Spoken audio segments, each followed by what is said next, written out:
The Idries Shah Foundation podcast. Practical psychology for today. Featuring the works of Idries Shah, narrated by David Ault.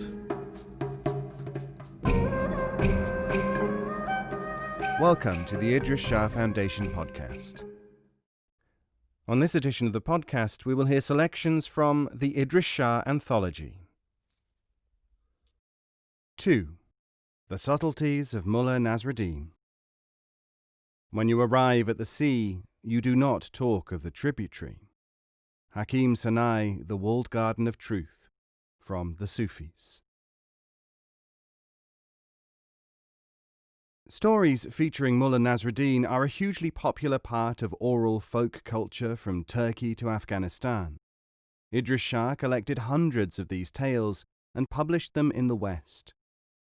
Superficially, most are in the form of jokes, and even in the East, are generally considered of little importance. Yet Shah maintained that they may also be used in higher studies, where they halt for a moment situations in which certain states of mind are made clear. Nasruddin tales, he says, bridge the gap between mundane life and a transmutation of consciousness in a manner which no other literary form yet produced has been able to attain, the Sufis. The stories, like most Sufic material, have no didactic morals, and people are encouraged to look at them from different angles, and even to return to them over a period of years, extracting different nourishment from them at different times. The mullah himself plays different parts, sometimes the adept, sometimes the unthinking part of the brain. The intention of the corpus, continues Shah in the Sufis, is to provide a basis for making available the Sufi attitude towards life and for making possible the attainment of Sufic realization and mystical experience. Because they are mostly in the form of jokes, he says, they are able to slip under the barrier of the old villain, the complex of assumptions and automatic thinking in which most of us live. This concept is itself encapsulated in a story, the legend of Nasruddin. It is told that Hussein, the founder of the system, searched for a teacher to bear his message. One day, he heard the sound of riotous laughter. The old villain was chastising one of his students for telling jokes.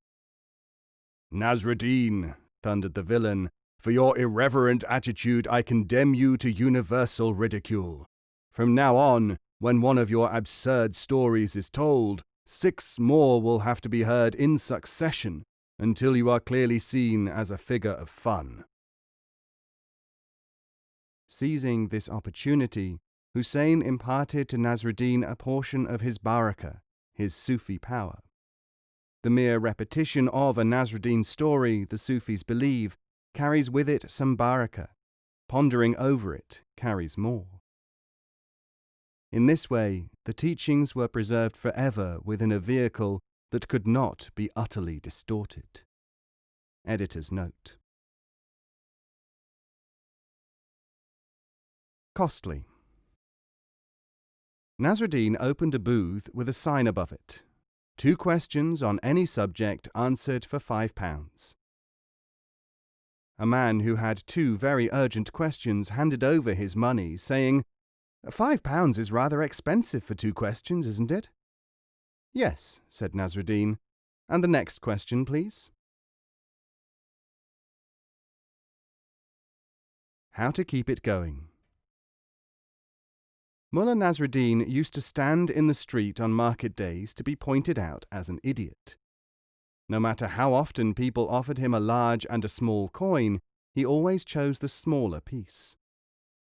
One day a kindly man said to him, "Mulla, you should take the bigger coin. Then you will have more money and people will no longer be able to make a laughingstock of you."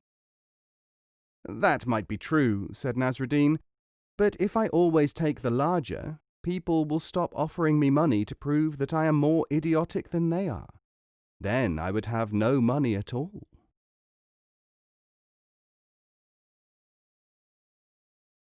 How to get out of trouble. A man had fallen between the rails in an underground station when Nasruddin came along one afternoon. People were crowding around, all trying to get him out before a train ran him over. They were shouting, "Give me your hand," but the man would not reach up. The mullah elbowed his way through the crowd and leant over to the man. "Friend," he said, "what is your profession?" "I am an income tax inspector," gasped the man. "In that case," said Nasruddin, "take my hand." The man immediately grasped the mullah's hand and was hauled to safety. Nasruddin turned to an open-mouthed audience. "Never ask a taxman to give you anything, you fools," he said, and walked away.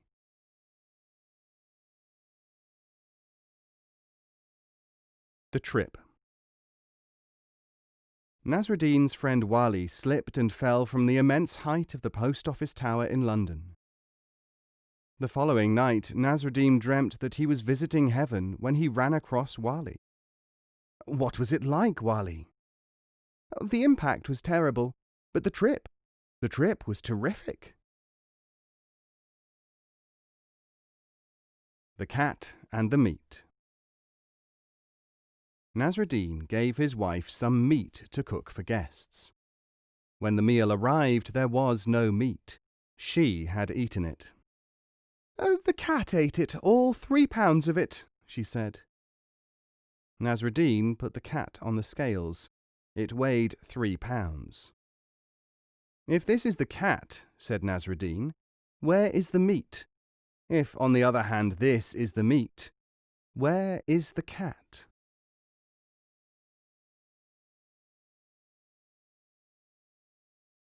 Cooking by candle.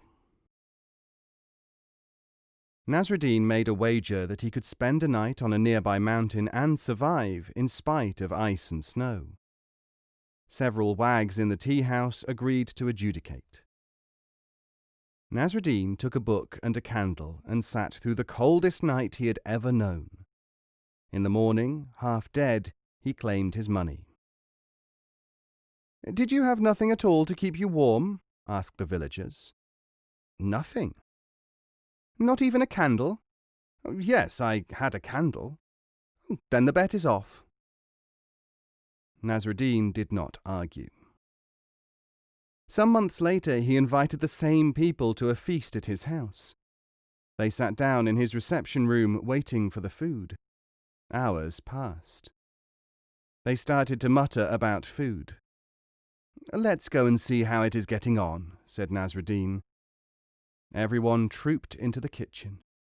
They found an enormous pot of water under which a candle was burning.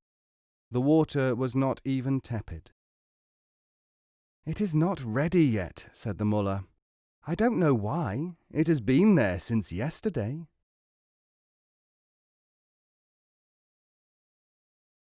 Court. The king sent a private mission around the countryside to find a modest man who could be appointed a judge. Nasruddin got wind of it.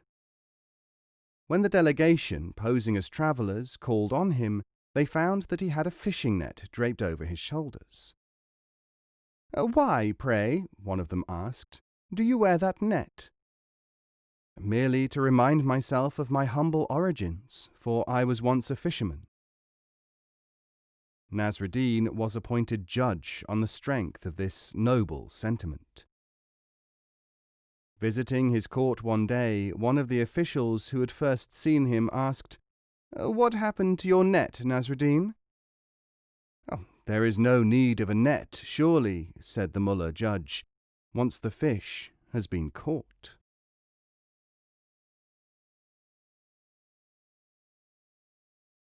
I'll take the 9. In a dream, Nasruddin saw himself being counted out coins. When there were 9 silver pieces in his hand, the invisible donor stopped giving them. Nasruddin shouted, "I must have 10, so loudly that he woke himself up. Finding that all the money had disappeared, he closed his eyes again and murmured, "All right then, give them back. I'll take the 9.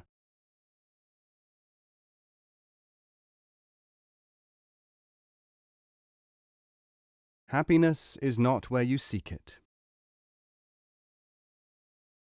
Nasruddin saw a man sitting disconsolately at the wayside and asked what ailed him. "There is nothing of interest in life, brother," said the man.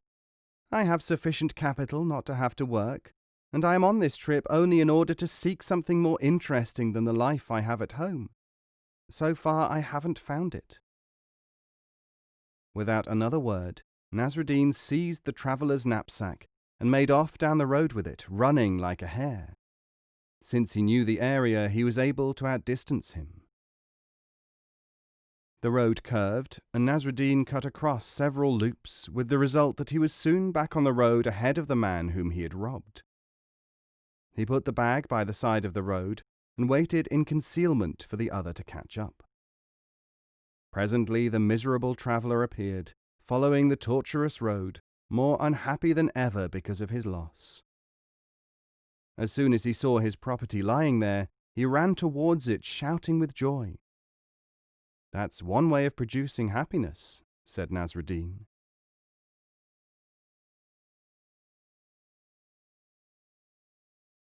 The Majesty of the Sea. Regally the waves were hurling themselves upon the rocks, each deep blue curve crested by whitest foam. Seeing this sight for the first time, Nasruddin was momentarily overwhelmed.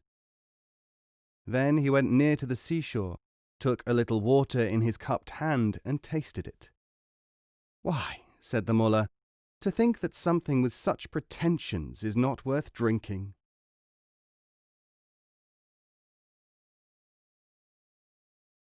Moment in time. "What is fate?" Nasruddin was asked by a scholar. "An endless succession of intertwined events, each influencing the other." "That is hardly a satisfactory answer. I believe in cause and effect." "Very well," said the Mulla. "Look at that." He pointed to a procession passing in the street. "That man is being taken to be hanged. Is that because someone gave him a silver piece and enabled him to buy the knife with which he committed the murder, or because someone saw him do it, or because nobody stopped him?"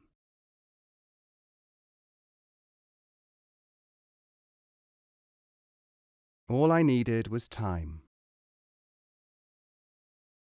The Mulla bought a donkey. Someone told him that he would have to give it a certain amount of food every day. This he considered to be too much. He would experiment, he decided, to get it used to less food. Each day, therefore, he reduced its rations. Eventually, when the donkey was reduced to almost no food at all, it fell over and died. "Pity," said the Mulla. "If I had had a little more time before it died, I could have got it accustomed to living on nothing at all."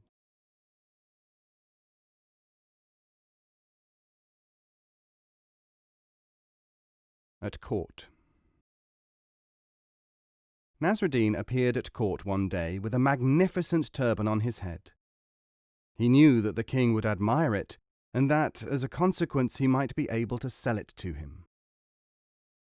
"How much did you pay for that wonderful turban, Mulla?" the king asked. 1,000 gold pieces, Majesty." A vizier who saw what the Mulla was trying to do whispered to the king, "Only a fool would pay that much for a turban." The king said, "Why ever did you pay that amount? I have never heard of a turban at 1,000 gold pieces." "Ah, your Majesty, I paid it because I knew that there was in the whole world only one king who would buy such a thing." The king ordered Nasruddin to be given 2,000 pieces of gold, and took the turban, pleased by the compliment. "You may know the value of turbans," the Mulla told the vizier later, "but I know the weaknesses of kings."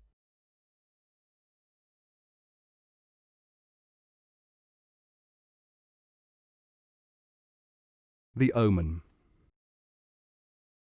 The king was in a bad mood. As he left the palace to go hunting, he saw Nasruddin. "It is bad luck to see a mullah on the way to a hunt," he shouted to his guards. "Don't let him stare at me. Whip him out of the way." They did so. As it happened, the chase was successful. The king sent for Nasruddin. "I am sorry, Mullah. I thought you were a bad omen. You were not, it transpires." "You thought I was a bad omen," said Nasruddin. "You look at me and get a full game bag. I look at you and I get a whipping. Who is a bad omen for whom?"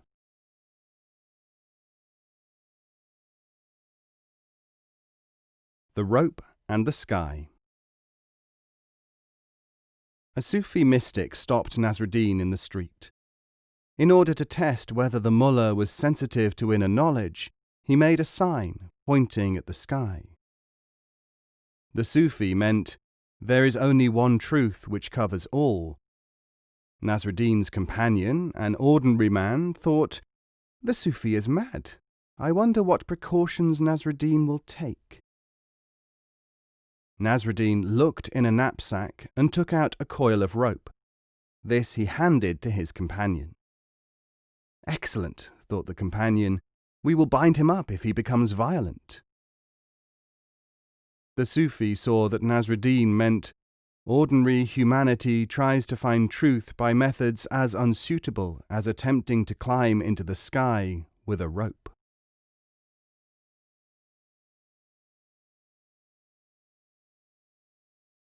Eating his money. Mulla Nasruddin, as everyone knows, comes from a country where fruit is fruit, and meat is meat, and curry is never eaten. One day he was plodding along a dusty Indian road, having newly descended from the high mountains of Kafiristan, when a great thirst overtook him. Soon, he said to himself, I must come across somewhere that good fruit is to be had. No sooner were the words formed in his brain than he rounded a corner and saw sitting in the shade of a tree a benevolent-looking man with a basket in front of him.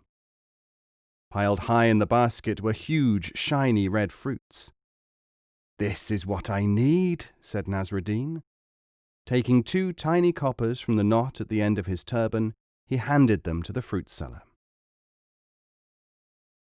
Without a word, the man handed him the whole basket, for this kind of fruit is cheap in India, and people usually buy it in smaller amounts. Nasruddin sat down in the place vacated by the fruiterer and started to munch the fruits. Within a few seconds, his mouth was burning. Tears streamed down his cheeks. Fire was in his throat. The mullah went on eating.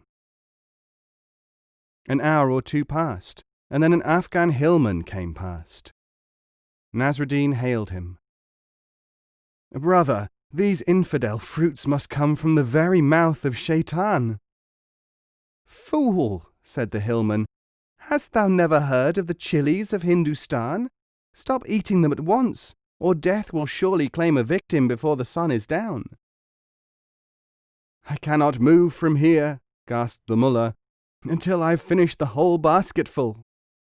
"Madman, those fruits belong in curry. Throw them away at once." "I am not eating fruit any more," croaked Nasruddin. "I am eating my money."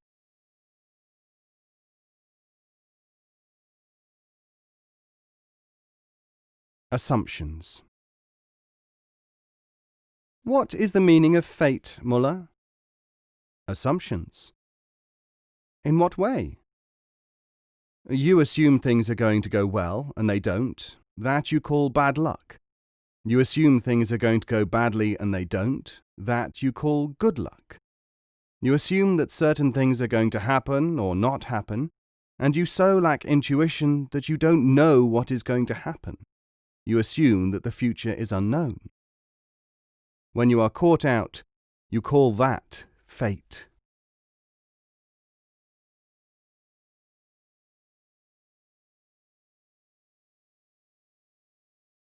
Whose servant am I?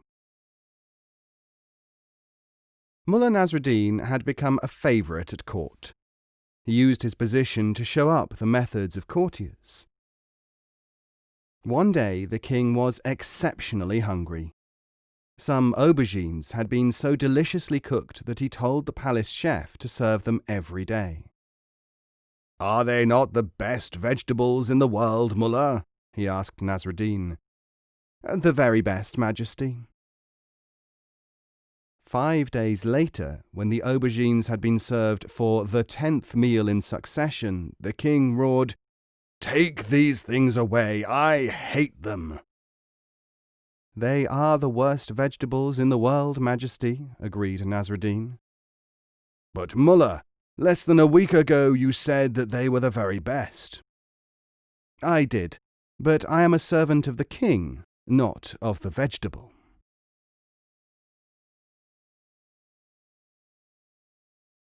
How foolish can a man be? The mullah was found pouring wheat from the jars of his neighbours into his own at the communal wheat store. He was taken before the judge. "I am a fool, I don't know their wheat from mine," he stated. "Then why did you not pour any wheat from your own jars into theirs?" demanded the judge. "Ah, but I know my wheat from theirs. I'm not such a fool as that."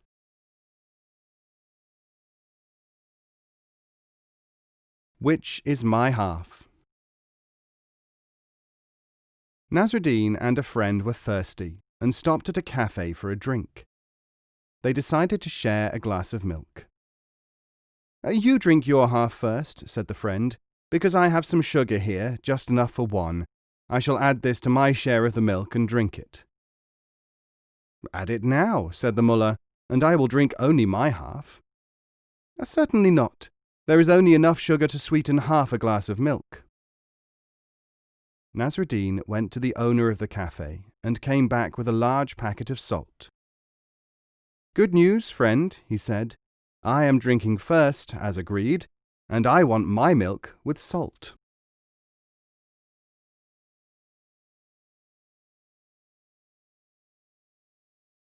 Dry in the rain. A man invited Nasruddin to go hunting with him, but mounted him on a horse which was too slow. The mullah said nothing. Soon the hunt outpaced him and was out of sight. It began to rain heavily and there was no shelter. All the members of the hunt got soaked through. Nasruddin, however, as soon as the rain started, took off all his clothes and folded them. Then he sat down on the pile. As soon as the rain stopped, he dressed himself and went back into his host's house for lunch. Nobody could work out why he was dry. With all the speed of their horses, they had not been able to reach shelter on that plain. "It was the horse you gave me," said Nasruddin. The next day he was given a fast horse and his host took the slow one. Rain fell again. The horse was so slow that the host got wetter than ever, riding at a snail's pace to his house. Nasruddin carried out the same procedure as before. When he got back to the house, he was dry. "It is all your fault," shouted his host. "You made me ride this terrible horse." "Perhaps," said Nasruddin, "you did not contribute anything of your own to the problem of keeping dry." The yogi, the priest, and the Sufi. Nasruddin put on a Sufi robe and decided to make a pious journey. On his way, he met a priest and a yogi, and they decided to team up together. When they got to a village, the others asked him to seek donations while they carried out their devotions. Nasruddin collected some money and bought halva with it. He suggested that they divide the food, but the others, who were not yet hungry enough, said that it should be postponed until night. They continued on their way, and when night fell, Nasruddin asked for the first portion, because I was the means of getting the food. The others disagreed, the priest on the grounds that he represented a properly organized hierarchical body, and should therefore have preference, the yogi because he said he ate only once in 3 days and should therefore have more. Finally, they decided to sleep. In the morning, the one who related the best dream should have the first choice of the halva.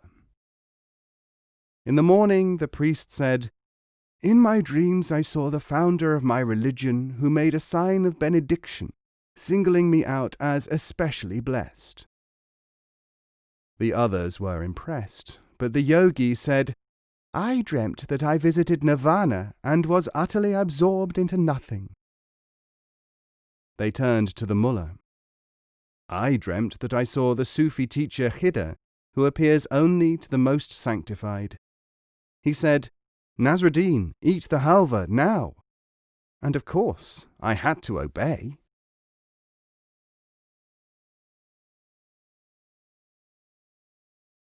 Truth. "What is truth?" a disciple asked Nasruddin. "Something which I have never at any time spoken, nor shall I."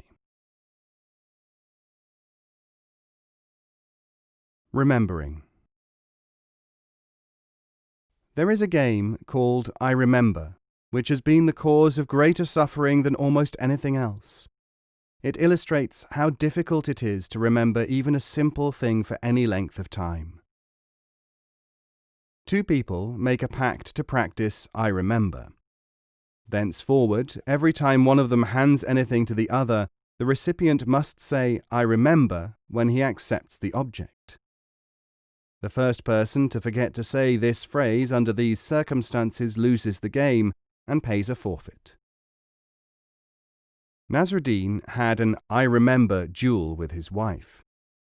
The honours were even, and they almost lost their reason, passing objects back and forth, until neither could stand the pace much longer. The mullah devised a plan. He went on a pilgrimage to Mecca. When he came back several months later, armed with a gift to hand his wife, finally to win the game in the excitement of the reunion, she met him at the gate. In her arms was a bundle. "I am not going to take it," said the mullah to himself. But as soon as he was within a few paces of her, she said, "Here is your new son." The mullah, overcome with joy, took the child into his arms and forgot to say, "I remember."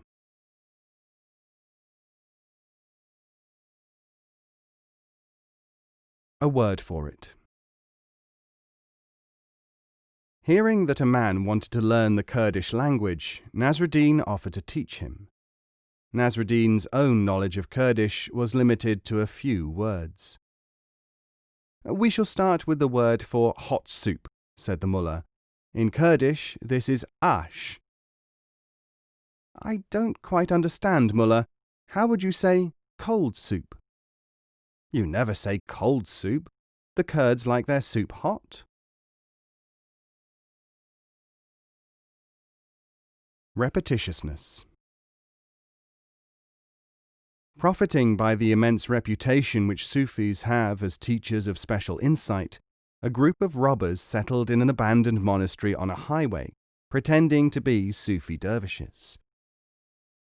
Nasruddin and his small son were travelling on a long journey when they were espied by a lookout man among the robbers.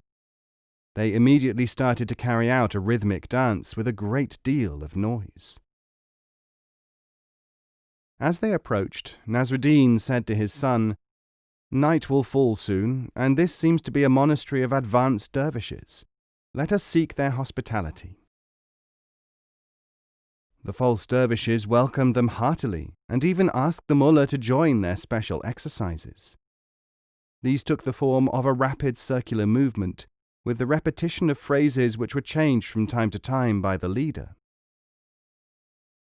Presently Nasruddin was whirling with the best of them, taking up the repetitious cries and in a near hysterical frame of mind. Now the leader of the dervishes started to call, "I give you my donkey! I give you my donkey!"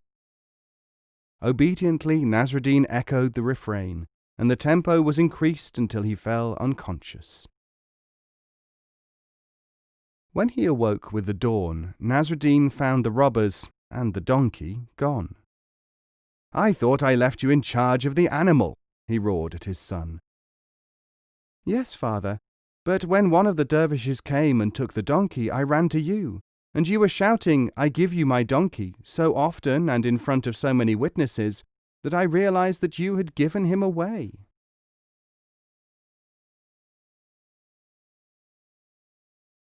Allah will provide. "Allah will provide," said Nasruddin one day to a man who was complaining that someone had stolen some cash from his house. The man expressed doubt. Nasruddin took him to the mosque and rolled on the ground, calling upon Allah to restore the man's 20 silver coins. Annoyed by his presence, the congregation made a collection and the sum was handed to the surprised loser. "You may not understand the means which operate in this world," said the Mulla, "but I trust that you understand the end when it is handed to you in such a concrete form." Where I sit. At a gathering of divines, Nasruddin was seated right at the end of the room, farthest from the place of honor. Presently he began to tell jokes, and soon people were crowded around him, laughing and listening. Nobody was taking any notice of the greybeard who was giving a learned discourse.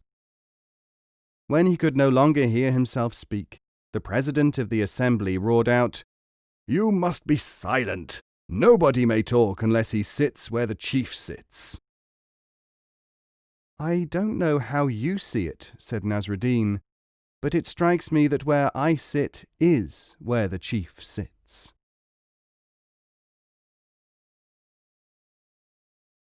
The school. One of the boys at the Mullah's school asked, "Which was the greatest achievement, that of the man who conquered an empire, the man who could have but did not, or the man who prevented another from doing so?"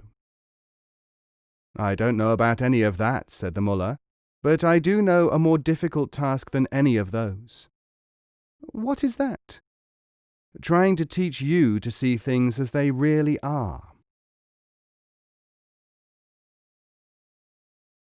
There is more light here. Someone saw Nasruddin searching for something on the ground. "What have you lost, Mullah?" he asked. "My key," said the Mullah. So they both went down on their knees and looked for it. After a time, the other man asked, "Where exactly did you drop it?" "In my own house." "Then why are you looking here?" "There is more light here than inside my own house."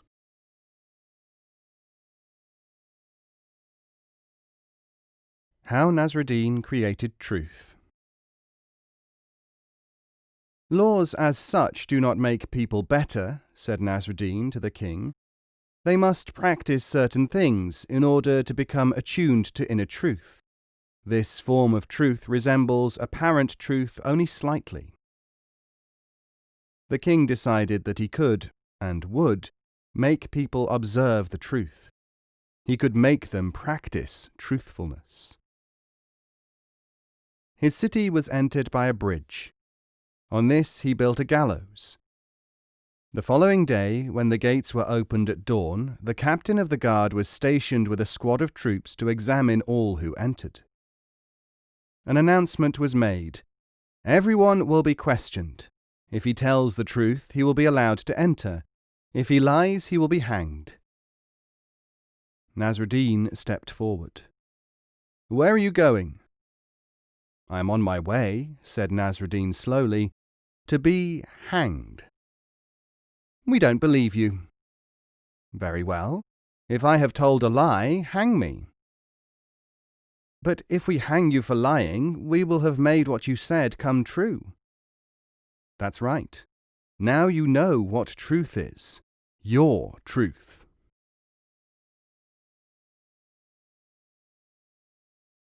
Never know when it might come in useful. Nasruddin sometimes took people for trips in his boat. One day, a fussy pedagogue hired him to ferry him across a very wide river. As soon as they were afloat, the scholar asked whether it was going to be rough. "Don't ask me nothing about it," said Nasruddin. "Have you never studied grammar?" "No," said the mullah. "In that case, half your life has been wasted." The mullah said nothing. Soon a terrible storm blew up. The mullah's crazy cockleshell was filling with water. He leaned over towards his companion. "Have you ever learnt to swim?" "No," said the pedant. "In that case, schoolmaster, all your life is lost, for we are sinking."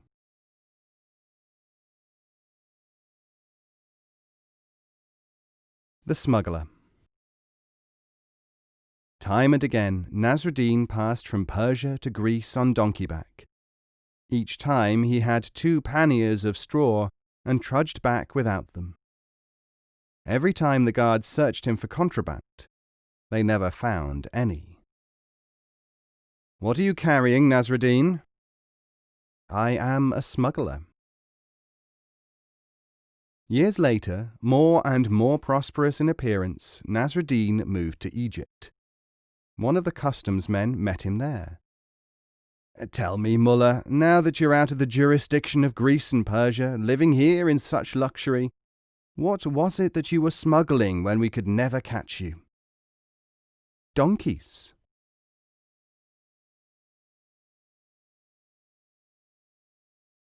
Duck soup. A kinsman came to see Nasruddin from the country and brought a duck. Nasruddin was grateful, had the bird cooked, and shared it with his guest. Presently another visitor arrived. He was a friend, as he said, of the man who gave you the duck. Nasruddin fed him as well. This happened several times.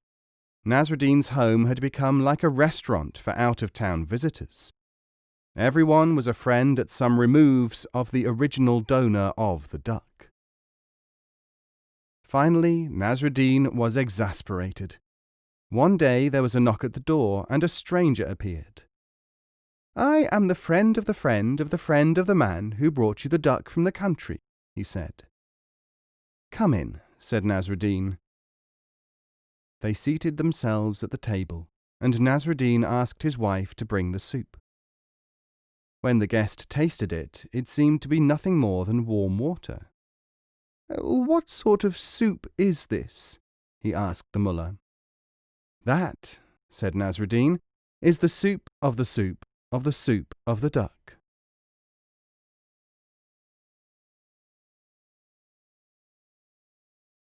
Facts are facts. When the mullah was made a qadi, or magistrate, he was faced with a difficult problem. In an assault case, the plaintiff said that the defendant had bitten his ear.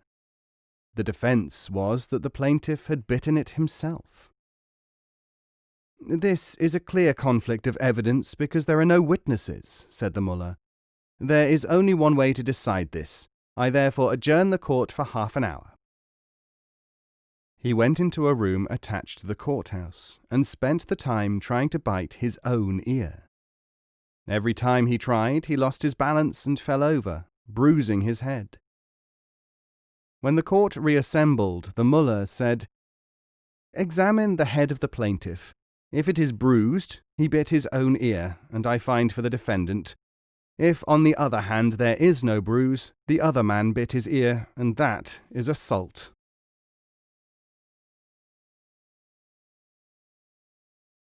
Why don't you? Nasruddin went to the shop of a man who stocked all kinds of bits and pieces. "Have you got nails?" he asked. "Yes." "And leather, good leather?" "Yes." "And twine?" "Yes." "And dye?" "Yes." "Then why, for heaven's sake, don't you make a pair of boots?"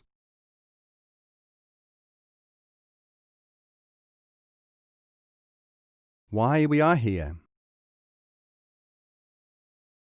Walking one evening along a deserted road, Mulla Nasruddin saw a troop of horsemen coming towards him. His imagination started to work. He saw himself captured and sold as a slave, or impressed into the army. Nasruddin bolted, climbed a wall into a graveyard, and lay down in an open tomb. Puzzled at his strange behavior, the men, honest travellers, followed him.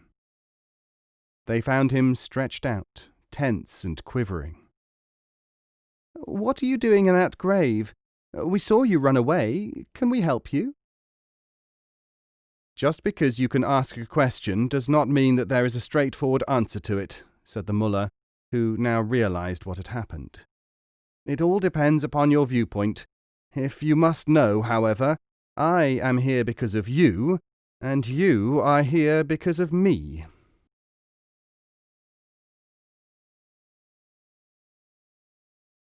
The use of a light. "I can see in the dark," boasted Nasruddin one day in the tea-house. "If that is so, why do we sometimes see you carrying a light through the streets?" "Only to prevent other people from colliding with me."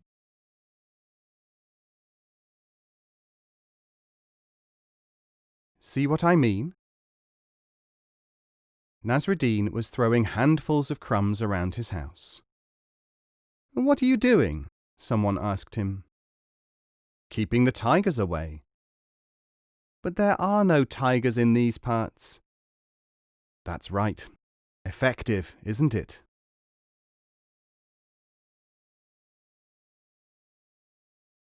There is a different time scale. Nasruddin went to a Turkish bath. As he was poorly dressed, the attendants treated him in a casual manner, gave him only a scrap of soap and an old towel. When he left, Nasruddin gave the two men a gold coin each. He had not complained, and they could not understand it. Could it be, they wondered, that if he had been better treated, he would have given an even larger tip? The following week the mullah appeared again. This time, of course, he was looked after like a king. After being massaged, perfumed, and treated with the utmost deference, he left the bath, handing each attendant the smallest possible copper coin. "This," said Nasruddin, "is for last time. The gold coins were for this time."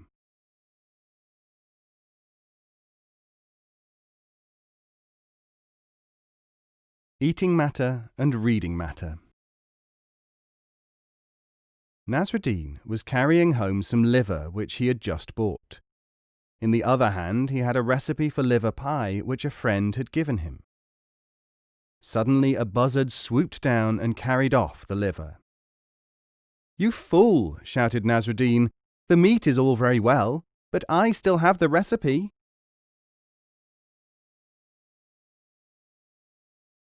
The high cost of learning. Nasruddin decided that he could benefit by learning something new. He went to see a master musician. "How much do you charge to teach lute playing?" 3 silver pieces for the first month. After that, 1 silver piece a month." "Excellent," said Nasruddin. "I shall begin with the second month." The Mullah's tomb. Nasruddin's tomb was fronted by an immense wooden door, barred and padlocked. Nobody could get into it, at least through the door. As his last joke, the mullah decreed that the tomb should have no walls around it. The date inscribed on the tombstone was 386. Translating this into letters by substitution, a common device on Sufi tombs, we find the word SHWF. This is a form of the word for seeing, especially for making a person see. Perhaps it is for this reason that for many years the dust from the tomb was considered to be effective in curing eye troubles.